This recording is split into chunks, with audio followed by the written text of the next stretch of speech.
सुंदरवन जंगल, जहाँ हर पक्षी के पास अपना अपना मजबूत घर था। किसी ने अपने घर को लकड़ियों से बनाया हुआ था, तो किसी ने अपने घर को पत्तों से सजाया हुआ था, किसी का घर मिट्टी से बना हुआ था। सभी पक्षियों के घर सुरक्षित और टिकाऊ लग रहे थे। लेकिन उसी जंगल में एक रानो चिड़िया रहती थी। उसके पास बस सूखी घास और थोड़े से फूस से बना एक छोटा कमजोर सा घर था। मम्मा, हवा चलती है तो हमारा घर तो हिलने लगता है। सबके घर कितने अच्छे हैं मम्मा, और हमारा देखो जरा सी हवा से हिलने लगता है। हाँ मम्मा, हमारा घर तो बस सूखी घास का है। अगर बारिश आ गई तो माँ, हमारा घर टूट जाएगा। हम कहाँ जाएंगे मम्मा? डरो मत मेरे लालो, घर छोटा हो या कमजोर, हम तीनों साथ हैं ना, यही तो हमारी असली ताकत है। इतना कहकर रानो चिड़िया ने अपने दोनों बच्चों को अपने सीने से लगा लिया। लेकिन उसके मन में भी डर था। वो अपने मन ही मन में सोचने लगती है, मेरे बच्चों चिंता मत करो, अगर कोई हमारे घर को नुकसान पहुंचाएगा ना, तो मैं उसे बचाने की पूरी कोशिश करूंगी। मैं अपने दिल जान सब लगा दूंगी, पूरी ताकत लगा दूंगी, पर इस घर को और तुम्हें तुम्हारी माँ आज भी नहीं आने देगी। ऐसे ही सुबह सवेरे एक दिन रानो चिड़िया अपने बच्चों के लिए दाना ढूंढने निकली। उसे किसी के कराहने की आवाज सुनाई देती है। मदद, मैं गिर गई हूँ, मेरे पंख हिल नहीं रहे, कोई मदद करो, मेरी कोई मदद करो। एक पेड़ की डाल के नीचे एक छोटी सी तितली गिरी हुई थी। वो कमजोर और परेशान लग रही थी।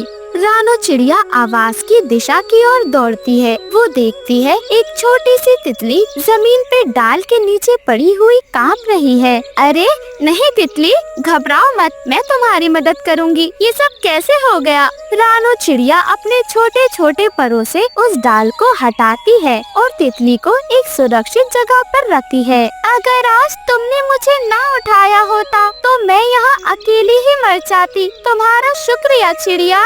तितली, तुम चिंता मत करो, मैं तुम्हारा साथ नहीं छोड़ूंगी। जब तक तुम ठीक नहीं हो जाती, मैं तुम्हारी मदद करूंगी। और फिर रानो चिड़िया ने अपने पंखों से तितली के परों को साफ किया और उसकी जान बचा ली। रानो, अगर कभी तुम्हें या तुम्हारे बच्चों को खतरा हुआ तो मैं तुम्हारे साथ खड़ी रहूंगी। ऐसे ही रानो चिड़िया और तितली के बीच दोस्ती गहरी हो गई। एक पेड़ पर बैठा हुआ कालू कौवा ये सब कुछ देख रहा था।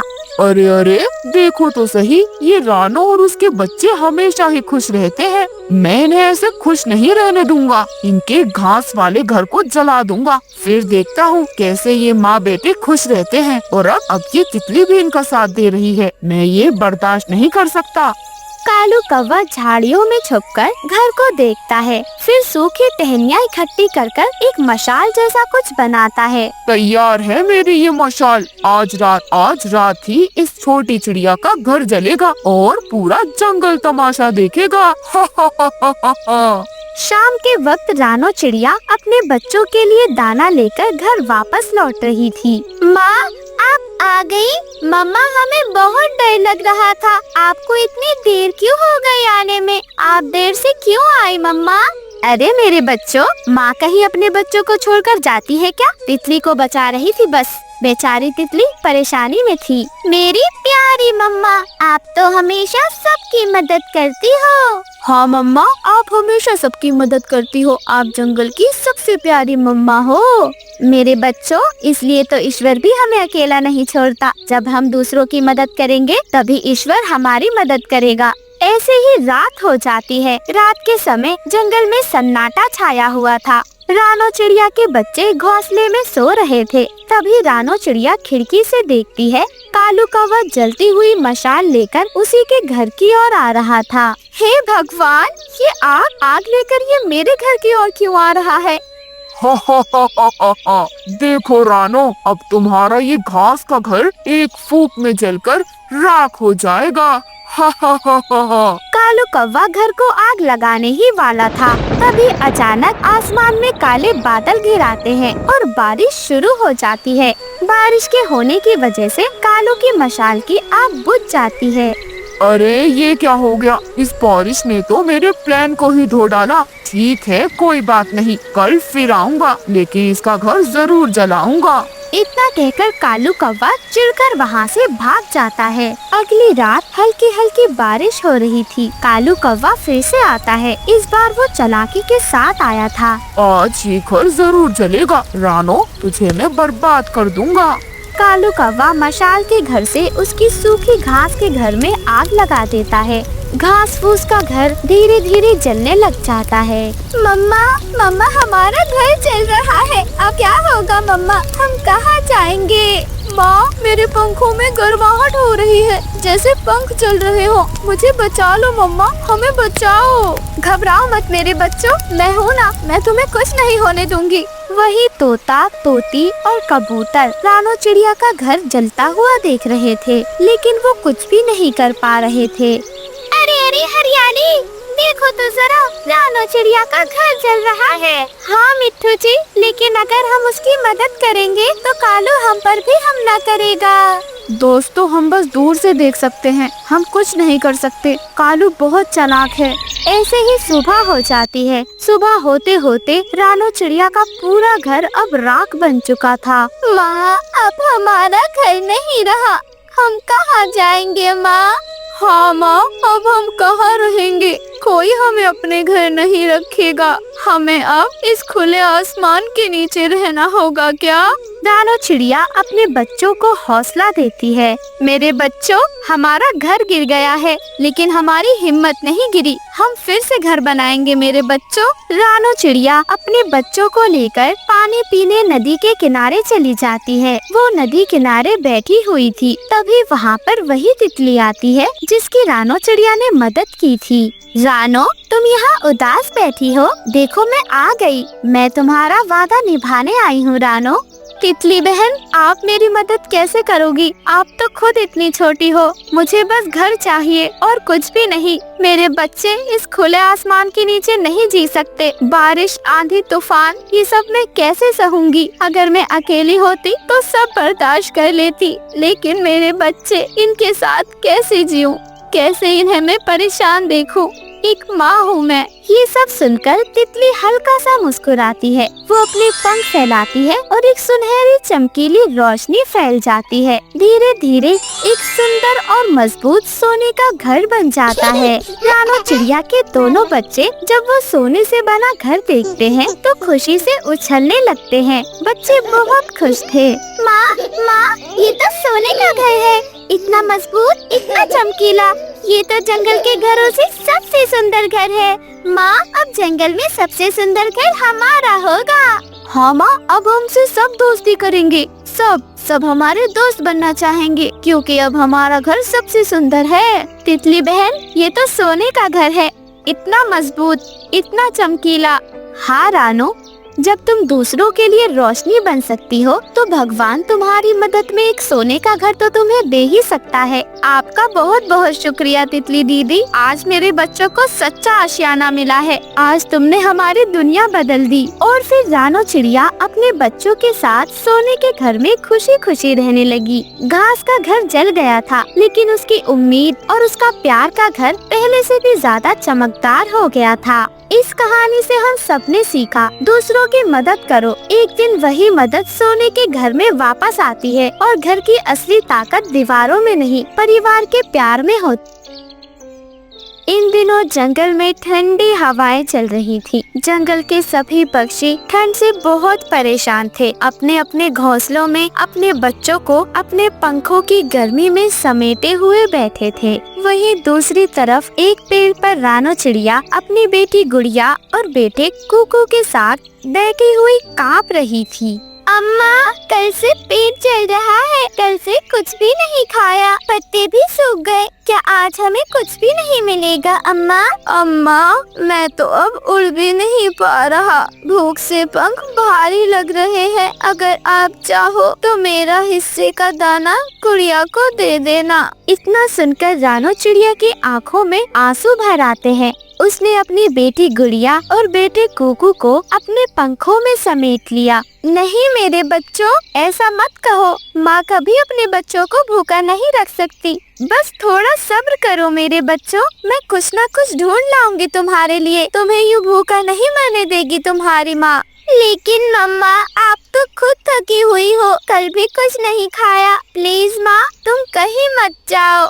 मेरे बच्चों, अगर एक माँ का दम भी निकल जाए ना बेटा, तो वो कभी अपने बच्चों के लिए रोटी ढूंढना नहीं छोड़ती। उसे जब तक चैन नहीं आता, जब तक उसके बच्चों का पेट ना भर जाए। मैं आती हूँ मेरे बच्चों, तुम अपना ख्याल रखना। रानो चिड़िया उड़ती उड़ती हर पेड़ पर गई। किसी से उसने दाना मांगने की कोशिश की तो किसी से थोड़ी घास मांगने की कोशिश की, लेकिन हर कोई परेशान था। तभी उसके सामने एक मोटा पपीता था जो ठंड में अपने फलों से लदा हुआ था। मोटे मोटे पपीतों में लिपटा हुआ वो आराम कर रहा था। रानो चिड़िया धीरे धीरे उड़ते हुए मोटे पपीते के पास जाती है। उसकी आवाज कांप रही थी, लेकिन उसके दिल में एक उम्मीद भरी हुई थी। भाई पपीते, मैं रानो चिड़िया हूँ। ठंड और भूख ने हमें तोड़ दिया है। मेरे 2 बच्चे भूख से तड़प रहे हैं। क्या तुम अपने पेड़ से कुछ फल हमें दे सकते हो? बस 2-3 टुकड़े ही मांग रही हूँ, मुझे ज्यादा कुछ नहीं चाहिए। अरे रानो चिड़िया हो या कोई कौवा, मेरा फल किसी के खाने वाने के लिए नहीं है। मैंने इन्हें अपनी मेहनत से उगाया है।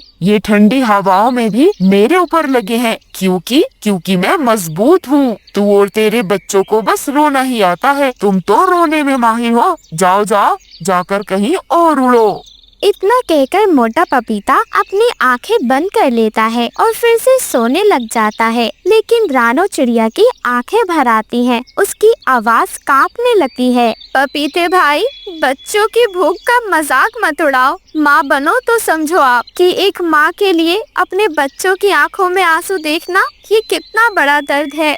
अरे माँ बनना कोई बहुत बड़ी बात नहीं है रानो। मजबूत बनो, तभी जी पाओगी। मेरा फल किसी के लिए नहीं है। अब जाओ यहाँ से।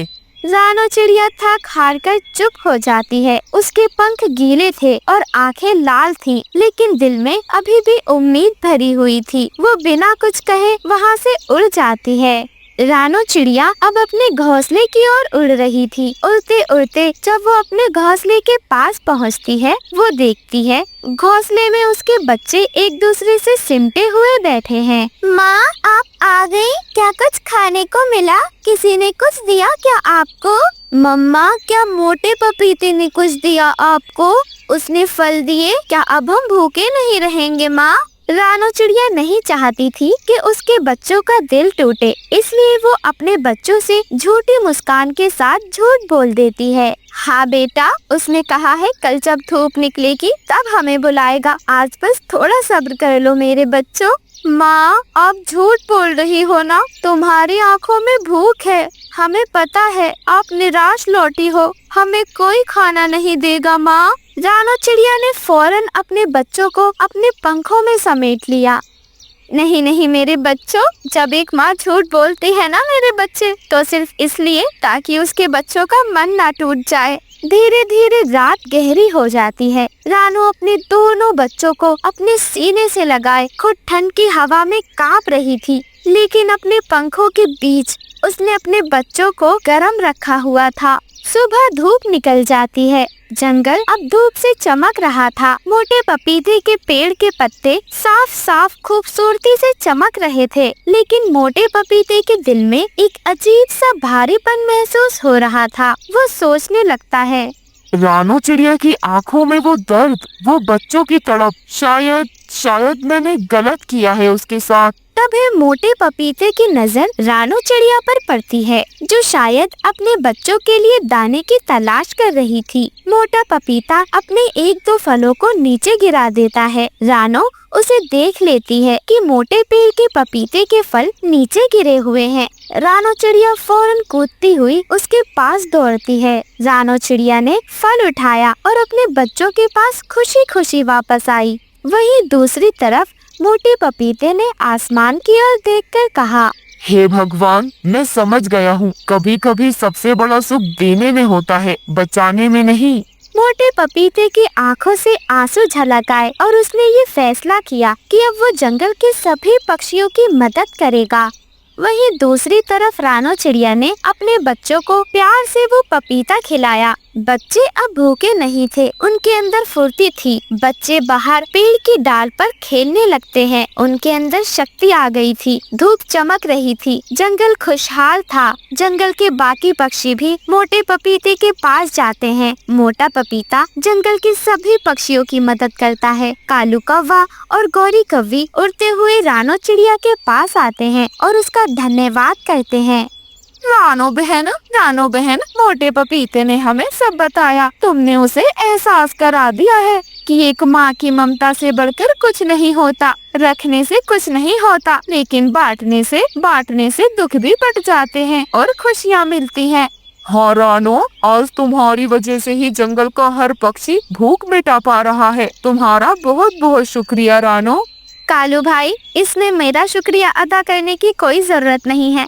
ये सब तो मोटे पपीते की कृपा है जो उसने हमारी मदद की।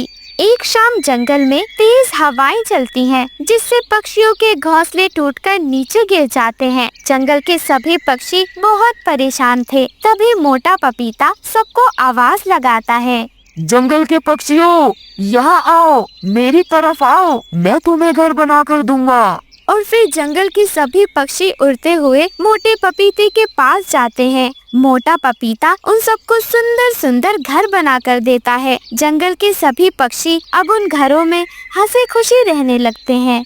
पपीते भैया, आपको देखकर दिल अंदर से खुश हुआ है। देखना, भगवान आपकी हर इच्छा पूरी करेगा। आपने मुझे ही नहीं बल्कि जंगल के सभी पक्षियों को एक नई जिंदगी दी है। आपने हमारी भूख ही नहीं मिटाई बल्कि हमें रहने के लिए आसरा भी दिया। आपका बहुत बहुत धन्यवाद। रानो, आज तुम्हारी वजह से मैं बदल पाया। आज मैं वो पहले वाला मोटा पपीता नहीं हूँ जो सिर्फ अपनी ही अकड़ में रहता था। आज मैं वो हूँ जो जंगल के सभी पक्षियों का दोस्त बनकर रहना चाहता हूँ। इस कहानी ने हमें सिखाया, जो दिल दूसरों की भूख और दर्द को समझे वही सच्चा अमीर होता है। कभी भी किसी की मजबूरी का मजाक मत उड़ाओ, क्योंकि आज जो भूखा है कल वही तुम्हें छांव भी दे सकता। सर्दियों की सुबह थी। पूरा जंगल सफेद चादर से ढका हुआ था। पेड़ों की डालियां सिर्फ बर्फ से चमक रही थी और हवा में ठुठरन थी। रानो चिड़िया अपने छोटे से घोंसले में अपने बच्चों गुड़िया और कुकू को अपने पंखों में समेटे हुए बैठी थी। हाय राम, आज तो इतनी ठंडक है कि पंख भी चम रहे हैं मेरे, लेकिन बच्चों को दाना तो चाहिए ही है। कुछ ना कुछ ढूंढना ही पड़ेगा मुझे। मम्मा, आज मत जाओ ना, बाहर देखो बहुत ठंड है। कितनी हवा चल रही है बाहर। मेरे बच्चों, मैं बस थोड़ी देर में ही लौट आऊंगी। तुम्हारे लिए गर्म दाने लाऊंगी मैं। बस तुम मेरे लौटने तक घोंसले में ही रहना। रानो चिड़िया हिम्मत करती है और अपने घोंसले से बाहर निकल जाती है। वो आसमान में उड़ान भरती है और धीरे धीरे जैसे ठंडी हवा में कोई उसकी उम्मीद उड़ रही हो, ऐसे उड़ती जाती है। उड़ते उड़ते रानो चिड़िया कालू कौवे के घोंसले के पास पहुंच जाती है। कालू कौवा अपने पंखों से आग जलाने की नाकाम कोशिश कर रहा था। अरे कालू भैया, अभी भी आग नहीं जल पाई क्या? अरे मत पूछो बहन, लकड़ी सब गीली है और गौरी ने तो कह दिया है जब तक आग नहीं जलती वो घर से बाहर नहीं आएगी। तभी गौरी कौवी घोंसले के अंदर से कालू कौवे से कहती है, और सुनो कालू, अगर रोटी नहीं मिली तो आज तुम बाहर ही सोओगे। तो फिर चलो कालू भैया, आग बाद में जलाना, पहले खाने का इंतजाम करते हैं। अरे हाँ, आज तो रानो बहन आई है, मतलब खाना पक्का मिलेगा। और फिर कालू कौवा और रानो चिड़िया दोनों साथ साथ उड़ते हैं। नीचे पूरा जंगल बर्फ की सफेद चादर में लिपटा हुआ था। पेड़ों पर फल नहीं, झाड़ियों पर कीड़े नहीं, बस एक खामोशी सी थी। कालू कौवा और गौरी कौवी एक पेड़ की डाल पर बैठ जाते हैं। हाय रानो, अब ये ठंड तो हमें जिंदा ही खा जाएगी लगता है। हर जगह बस बर्फ ही बर्फ है। नाराज मत हो कालू भैया, हर मौसम अपने साथ कुछ न कुछ खजाना छुपा कर लाता है, बस ढूंढने वाले की नजर चाहिए। लेकिन अभी तो मुझे सिर्फ छींक नजर आ रही है। छी। रानो चिड़िया और कालू कौवा दोनों फिर से उड़ान भरते हैं। वो एक पुराने सेब के पेड़ के पास उतरते हैं। कुछ जमे हुए सेब बर्फ के नीचे दबे हुए थे। अरे कालू भैया देखो, ये सेब तो अभी भी बिल्कुल ठीक है। अरे वाह रानो, आज तो तुमने जान बचा ली, वरना वो गोरी घुसने नहीं देती घर में मुझे।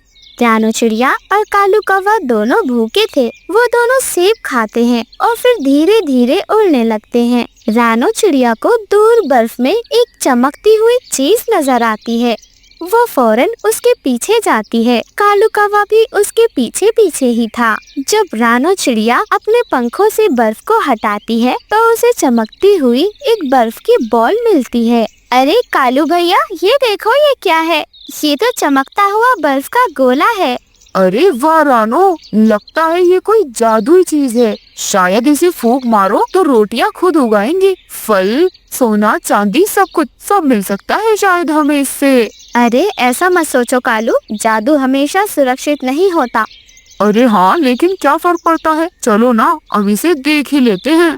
और फिर जैसे ही कालू कौवा उस चमकदार गोले पर फूंक मारता है, उसमें से चमकदार धुआं उठता है और उसमें से एक सुंदर बर्फीली परी बाहर आती है। कौन है आप लोग जिन्होंने मुझे जगाया है? मैं कालू कौवा हूँ, जंगल का सबसे बहादुर पक्षी हूँ मैं। परी जी, और मैं रानो चिड़िया हूँ जो बस अपने बच्चों के लिए कुछ दाने ढूंढ रही थी। अच्छा ठीक है, तुम दोनों को अब एक एक वरदान मिलेगा, लेकिन याद रहे सोच समझकर मांगना। मुझे चाहिए बर्फ से बना एक बहुत बड़ा महल, जिसमें मैं राजा बनकर रह सकूं। हाँ कालू, लालच बुरी बला है, लेकिन जैसा मैंने वादा किया है, मैं तुम्हारे लिए नहीं बल्कि पूरे जंगल के पक्षियों के लिए इग्लू के गर्म घर बनाऊंगी, जो होंगे तो बर्फ के, लेकिन अंदर से सुरक्षित, मजबूत और गर्म होंगे। और फिर वो परी इग्लू के सुंदर सुंदर घर बना देती है। हाँ परी जी, आप सही कह रही हैं। अगर सब कुछ ठंडा होता तो मैं तो जमकर मर जाता। कालू भाई, मैंने कहा है ना, लालच हमेशा बुरा होता है। लालच से ठंड लगती है और दिल से दया, और दिल की दया से गर्मी। अच्छा रानो, अब तुम बताओ, तुम मुझसे क्या चाहती हो? क्या चाहिए तुम्हें?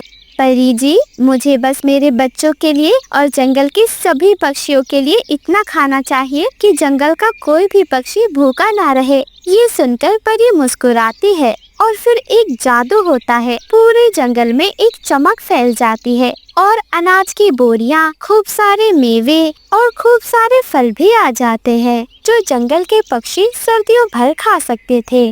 परी वहाँ से अलविदा कहकर चली जाती है। कालू कौवा रानो चिड़िया का धन्यवाद करता है। रानो बहन, तुम सही थी। असली गर्मी सोने या महल से नहीं, अच्छे दिल से मिलती है। अगर मैंने बस महल मांगा होता तो मुझे शायद ठंड में मरना पड़ता। वो तो भला हो परी जी का, जिन्होंने मेरे लालच को भी गलत नहीं लिया।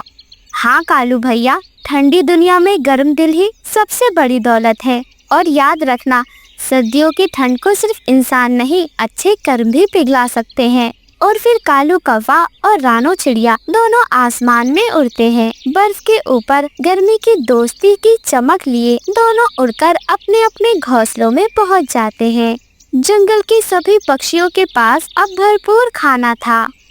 अरे हरियाली, देखो तो घर के बाहर कितना सारा अनाज मिल गया। हमारी सर्दियाँ तो आराम से कटेंगी। वहीं दूसरी तरफ बंटी कबूतर भी अपनी पत्नी से कहता है, ये सब भगवान की कृपा है। देखो जरा, अचानक से घर के बाहर ये इतने सारे फल मिलना, अनाज की बोरियां मिलना किसी जादू चमत्कार से कम नहीं है। मम्मा, आप तो दाना लेने गए थे और देखे, आपने तो दाने की बरसात कर दी है। सच में मम्मा, आप तो दुनिया की सबसे अच्छी मम्मा हो। गुड़िया बेटी, कुकू बेटे, सारी माँ सबसे अच्छी होती हैं। चलें, अब आप दोनों खाना खा लें। जल्दी से खाना खाकर सो जाओ, सुबह आपने स्कूल भी जाना है। ऐसे ही रानो चिड़िया ने लालच ना कर अपने साथ पूरे जंगल वासियों को खुश कर दिया। अब किसी को भी ठंड में घर से बाहर निकलने की जरूरत नहीं थी। सब अपने अपने घोंसलों में सुरक्षित थे। इस कहानी से हमें सीख मिलती है, ठंडे सर्दियों में सबसे बड़ा कोड दूसरों के लिए दया और समझदारी की गर्मी होती है। आप सभी का धन्यवाद। ये कहानी एक हरे भरे और सुंदर जंगल की है, जहाँ बड़े बड़े और खूबसूरत पेड़ों की कोई कमी नहीं थी। उन्हीं पेड़ों के बीच एक मोटा, लंबा और थोड़ा घमंडी पेड़ भी था। उस पर बड़े बड़े पपीते लटक रहे थे। पास में अमरूद, आम और जामुन, यहाँ तक कि बरगद का पेड़ भी था। उसी जंगल में एक पेड़ पर रानो चिड़िया का घोंसला बना हुआ था। उसमें वो अपने 5 छोटे छोटे बच्चों के साथ रहती थी। मम्मा, थोड़ा और दाना दो ना, मुझे भूख लगी है।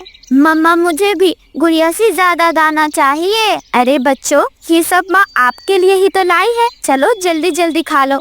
रानो अपने बच्चों के साथ बहुत खुश थी, लेकिन वहीं दूसरी तरफ मोटे पपीते के पेड़ का घमंड तो दिन ब दिन बढ़ता ही जा रहा था। अरे वाह वाह वाह, देखो तो जरा मेरे ऊपर कितने रसीले पपीते लगे हैं। ना पीपल बाबा के पास फल है, ना बरगद दादा के पास। ये तो बस छाव देने का ही काम करेंगे। नाम के हैं पेड़, नाम के। इन्होंने तो बस जंगल में जगह घेरी हुई है। अरे बेटा पपीते, घमंड किसी को शोभा नहीं देता। फलों का असली सौंदर्य उसकी मिठास में होता है, उसके अभिमान में नहीं। ओहो दादा, मिठास की बातें अब आप करोगे? आप तो खुद बिना फल के खड़े हो। अगर मेरे जैसे रसीले पपीते कभी आप पर उगे होते ना, तो शायद आप भी ऐसे ही मेरी तरह अकड़ में खड़े होते। बरगद दादा उदास हो जाते हैं। पपीते के शब्द उनके दिल पर वार कर रहे थे। वहीं पास में पेड़ की डाल पर कालू कौवा बैठा हुआ था। सही कहा पपीते भैया, इतनी बड़ी बड़ी डालें हैं दादा की, लेकिन फल का तो नामो निशान नहीं है। कम से कम तुमने तो अपनी इज्जत रख ली है जंगल में। रानो चिड़िया भी ये सब सुन रही थी। रानो चिड़िया कालू कौवे को फौरन जवाब देती है। कालू, दूसरों की मेहनत और अच्छाई का मजाक मत उड़ाओ। बरगद दादा और पीपल बाबा की छाव में हम सब रहते हैं। गर्मी में जो ठंड देते हैं वो फल नहीं दे सकते। तभी गौरी कभी भी बोल पड़ती है। अरे अरे, रहने दो रानो, तुम तो हमेशा बस उपदेश देने लगती हो। पपीते भाई तो सच बोल रहे हैं। जंगल में जो फल वाला है वही असली राजा है पेड़ों का। तभी आम का पेड़ मुस्कुराते हुए कहता है। पपीते बेटा, याद रखो, हर पेड़ का अपना समय होता है। जब बारिशें ज्यादा होती है ना, तो भारी फल भी गिर जाते हैं। समय आने दो, तब तुम समझोगे कि पेड़ की असली ताकत क्या होती है। अरे अरे दादा, ये सब तो बूढ़े पेड़ों की दिलासे जैसी बातें हैं। जब मेरे जैसे बड़े बड़े फल तुम जैसे छोटे पेड़ों पर नहीं लगते ना, तभी तुम्हारे मुंह से ये बातें लगती हैं कि अकल ठिकाने आ जाएगी। धीरे धीरे कुछ समय बीत जाता है और अचानक बारिश शुरू हो जाती है। जंगल के सभी पक्षी अब सहारा ढूंढ रहे थे। रानो चिड़िया अपने बच्चों को अपने पंखों में छिपा लेती है। हे भगवान, आज तो ये बारिश कुछ ज्यादा ही तेज हो रही है। गुड़िया बेटी, कुकू बेटे, मेरे बच्चों, चिंकी, मिंकी, मुन्नू, डरो मत, माँ है ना आप लोगों के साथ। मैं तुम्हें कुछ नहीं होने दूंगी मेरे बच्चों। वहीं एक डाल से हरियाली तोती रानो चिड़िया से कहती है। रानो बहन, मेरे पास दाने नहीं बचे, कहीं से कुछ खाना मिल जाए तो बच्चों को खिला दूं। बच्चे भूखे हैं मेरे, रो रहे हैं भूख से। लूसी कबूतरी भी पेड़ की डाल पर ही बैठी हुई थी। हाँ बहन, बारिश में उड़ना मुश्किल हो रहा है। अगर कहीं कोई फल मिल जाए तो सबका पेट भर जाए। लूसी, हरियाली, वो देखो पपीते के पेड़ पर कितने बड़े बड़े पपीते लटके हैं। चलो ना, हम सब मिलकर एक एक पपीता मांगते हैं, जिससे हम सबका पेट भर जाएगा। एक एक पपीता हमारे पूरे परिवार के लिए पर्याप्त होगा। और फिर वो सब मिलकर उड़ते हुए पपीते के पास जाते हैं। पपीते भाई, बारिश में हम सब पक्षी भूखे हैं। अगर आप हमें 1-2 फल दे दो तो बच्चों का पेट भर जाएगा। अरे अरे रानो, तुम भी कमाल करती हो। जब मैं अकेला था तब कोई नहीं आया मेरे पास, और अब जब मेरे पास फल हैं तो सबको याद आ गया मोटा पपीता। नहीं नहीं, मैं किसी को फल नहीं दूंगा। जाओ जाओ यहाँ से। अरे, ये तुम गलत कर रहे हो मोटे पपीते। फल तो पेड़ का गहना होते हैं, अभिमान नहीं। गहना? हाँ हाँ, मेरा फल मेरा गहना है। और तुम सब जाओ और ढूंढो किसी और पेड़ को। जंगल के सभी पक्षी निराश होकर वहाँ से चले जाते हैं। रानो चिड़िया की आंखों में तो आंसू भरे हुए थे। ये सारा माजरा एक पेड़ पर बैठी हुई चील देख रही थी। हा हा हा हा हा हा। जरा देखो तो, जंगल के फलदार पेड़ों पर अब झगड़े भी होने लगे। सुनो पपीते, मैं तुम्हारे सारे फल ले जाती हूँ क्योंकि तुम इनके काबिल ही नहीं हो। और फिर चील उड़ते हुए मोटे पपीते के पास आती है और अपने नुकीले पंजों से उस मोटे पपीते के सारे फल तोड़ देती है। लेकिन पेड़ पर इतने ज्यादा फल थे जिससे पेड़ काफी भारी हो गया था और वो पेड़ एक और झुकने लग जाता है। अरे अरे रानो, जंगल के पक्षियों, किसी को बुलाओ, मुझे बचाओ, मैं गिर रहा हूँ। पपीते भाई, जब तुमने हम सबका दिल दुखाया था तब तुम्हें हमारी याद क्यों नहीं आई? अब तुम अपने फलों का बोझ खुद ही उठाओ। ये तो होना ही था पपीते भैया, घमंड हमेशा नीचे गिरता है। तभी जंगल में तेज हवा चलने लगती है। चील एक दो पपीते लेकर अपने घोंसले की ओर उड़ जाती है और हवा इतनी तेज हो जाती है कि मोटे पपीते का पेड़ नीचे गिर जाता है। सुबह हो जाती है। सुबह बारिश रुक चुकी थी। जंगल में सूरज निकल चुका था। रानो चिड़िया, लूसी कबूतरी, मिठू तोता, कालू कौवा और गोरी कौवी, जंगल के सारे पक्षी एक साथ इकट्ठा होते हैं। सब मोटे पपीते के पेड़ के पास जमा हो गए थे। बंटी कबूतर मोटे पपीते से कहता है, देखो, घमंड का यही अंजाम होता है। जो दूसरों को नीचा दिखाता है वो खुद जमीन पर आ गिरता है। हाँ हाँ, सही कहा बंटी भाई। देखो ना, इस मोटे पपीते के फलों का बोझ इसे ही तोड़ गया जिस पर इसे सबसे ज्यादा अभिमान था। मोटे पपीते में अब कुछ नहीं बचा था। वो एक तरफ चुपचाप पड़ा था। अब ना उसके फल उसके काम के थे, ना उसकी जड़ें, ना उसके तने। किसी ने उसका साथ नहीं दिया। जंगल के सभी पक्षी उसके फल लेकर अपने अपने घोंसलों की ओर आ गए। माँ, हमें भोजन मिल गया। अब हम पेट भरकर खाएंगे और चैन की नींद सोएंगे। हाँ माँ, हमें नींद नहीं आ रही थी। मेरे बच्चों, याद रखना, एक पेड़ की महानता उसके फलों से नहीं बल्कि उसके स्वभाव से होती है। जो बांटता है वही सच्चा बड़ा होता है। कालू, बस 2 ही फल लाए। मैंने कहा था थोड़े ज्यादा उठा लो। कितने मोटे पंख हैं तुम्हारे, लेकिन जान जरा भी नहीं है। गोरी, लड़ो ना मुझसे, तुम हमेशा यही करती हो। अरे मम्मी पापा, मुझे भूख लग रही है। अगर तुम्हें अपनी लड़ाई से फुर्सत मिल जाए तो थोड़ा भोजन दे दो। जंगल के सभी पक्षियों के पेट भर चुके थे और जंगल में शांति थी। इस कहानी से हमें सीखना चाहिए कि घमंड इंसान को ही नहीं, उसके अच्छे कर्मों को भी तोड़ देता है। जो दूसरों की मदद करता है वही असली बड़ा होता है।